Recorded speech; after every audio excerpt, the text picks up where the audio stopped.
framework for understanding your circadian rhythm in order to determine your best windows for sleeping, waking, productivity during the day. If you're a very alert sleeper, the odds are you're a dolphin. Dolphins tend to experience fragmented sleep and are easily disturbed by outside stimuli. They're often tired during the day and wired at night when they should be getting ready to sleep. I want to explain to you why I actually chose dolphin for this chronotype.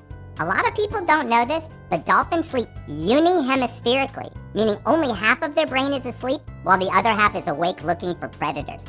That sure sounds like a light sleeper to me, right? If you recognize yourself as a dolphin, or you tend to sleep lightly, you might be wondering by now if there's a way to train yourself to be a deeper sleeper. This is the dilemma of the light sleeper. And while being a light sleeper isn't necessarily a bad thing, it can make getting a good night's restful sleep somewhat difficult. Deep sleepers are the opposite. They may be able to sleep through just about anything, which is a trait to be jealous of for sure. If you're a light sleeper, you're especially vulnerable to what's called fragmented sleep, meaning you experience multiple interruptions throughout the night. Fragmented sleep results in poor quality sleep overall, which can make you feel sluggish and tired during the daytime. So of course, the goal for all types of sleepers is to get 7 to 9 hours of uninterrupted sleep each night.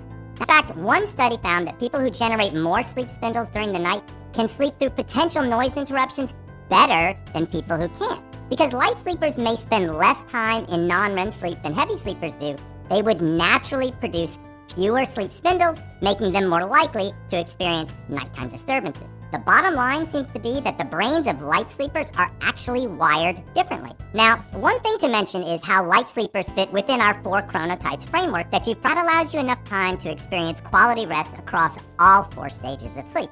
Now, you might be wondering, well, what do I mean by sleep stages? Remember, each night you switch between 2 types of sleep. There's rapid eye movement sleep, what we call REM sleep, and then there's non-rapid eye movement or non-REM sleep. REM sleep is your sleep stage that happens where you do most of your dreaming and memory consolidation. Non-REM sleep is the stage where your breathing and heart rate slow and you enter into a very deep sleep. Light sleepers may spend more time in non-REM sleep than heavy sleepers, which would make them much easier to awaken. And we can actually see a difference in the actual brain waves of light sleepers, particularly those brain waves that happen right as you're transitioning from REM sleep into non-REM sleep. These brain waves are called sleep spindles, and they could be a determining factor in how you react to sudden stimuli while you're asleep.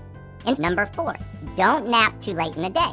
A restful nap can get you through the day if you're feeling sluggish, but napping too long or too close to bedtime can delay your sleep schedule and make it hard to fall asleep on time. I recommend a 25-minute nap between 1 and 3 p.m. to take advantage of your circadian rhythm, which has a natural dip right around this time. Number 5, avoid caffeine within roughly 10 hours of bedtime.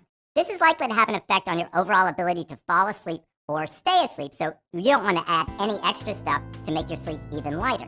Number 2, follow a consistent sleep routine based on your chronotype.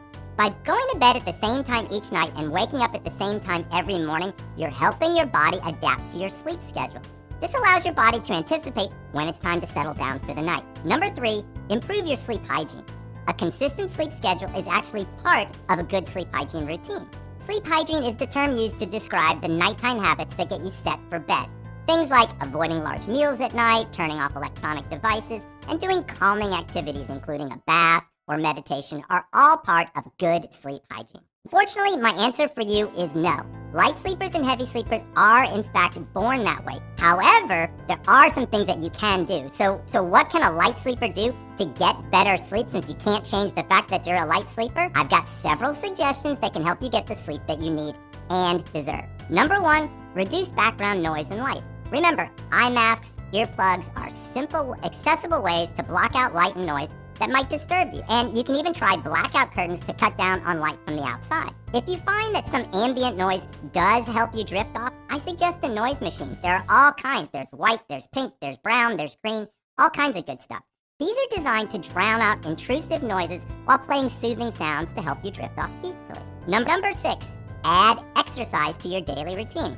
Doesn't have to be more than 20 or 30 minutes. You don't have to run a marathon, but daily exertion will improve sleep quality at night, specifically for light sleepers. And number 7, when you have had a bad night, and this is a big one, do not go to bed early.